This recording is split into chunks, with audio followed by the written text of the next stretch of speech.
qo'lingiz terlasa, boshingiz, yuzingiz, qayeringiz terlashdan qat'iy nazar, ostingizmi, pastingizmi, tepangizmi farqi yo'q. Ana bor, Ibn Sino kitobida yozilgan. Nimani? Ochiqtosh bor-ku, kvast deyiladi.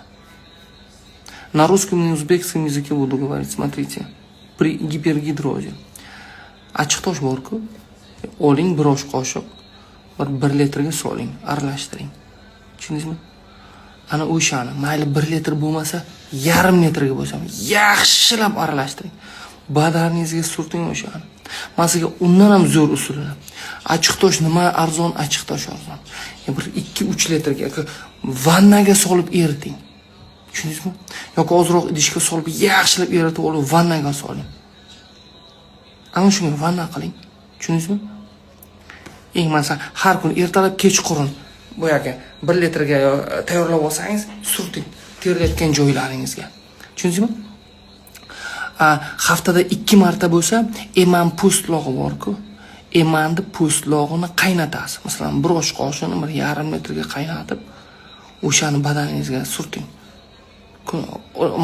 Bu haftasiga 2 marta. Tushundingizmi? Endi o'zbekchasiga aytay. Sho'r, achchiq, qo'y go'sht, issiqlik, ya'ni mijozi issiq narsalardan yemay turing. Sal sabr qilasiz endi. Tushundingizmi? Kelishdingmi? Sovutish kerak badanni. Лечение гипергидроза. Обыкновенные квасцы. Измельчить порошок, сделать, 10 грамм добавить на 100 или 200, да хоть пол-литра. Хорошо перемешать.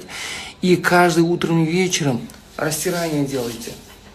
Где у вас проблемы, участки, гипергидроз, где у вас потеет вообще. Да хоть снизу, да хоть вверху. Вам понятно? И еще кора дуба. Обыкновенно кора дуба. Прокипятите, 1 столовая ложка на пол-литра или литр. Прокипятите в неделю 2 раз, растирайте. Растирание сделайте. Или протирание, какое слово это. Растирание делайте в проблему участки.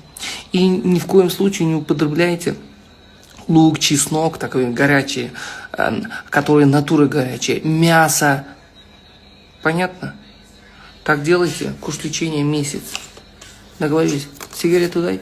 И еще, кто хочет бросить сигареты, да, есть способ, очень хороший. Да, хороший способ есть, да. Так делайте, у вас отвращение будет, если что.